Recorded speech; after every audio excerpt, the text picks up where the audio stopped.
In today's video, I'm going to teach you how to add animation and effect to text in Canva. By the end of this walkthrough, you'll know exactly how to make your text stand out with both static effects, like shadows and outlines, and dynamic animations that bring your designs to life.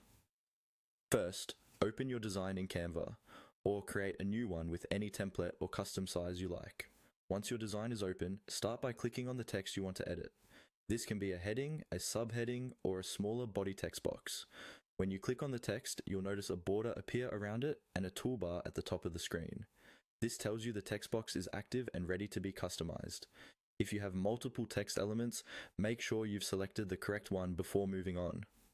With your text selected, look at the options that appear above your design.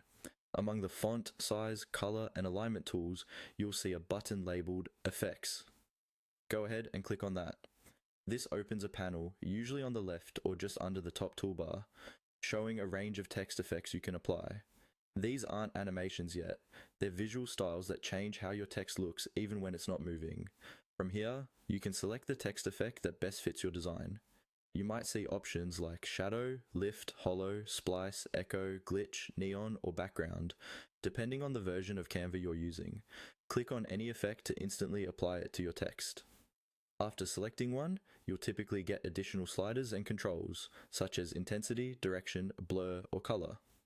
Take a moment to tweak these settings so the effect complements your overall design without overpowering it. Once you're happy with your static effect, it's time to add motion.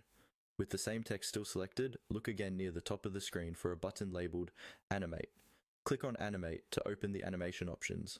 This panel will show you different ways your text can appear, move, or disappear, such as fading in, rising, bouncing, typing, or sliding.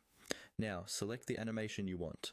Hovering over each option usually gives you a quick preview, so you can see how it will look before committing. Click to apply the one that feels right for your project. You may also see controls for animation speed, direction, or when it starts. Adjust these to match the pacing of your overall design or video. When you're finished, play back your design to review how the text effects and animations work together, and make any final adjustments until everything feels smooth and polished.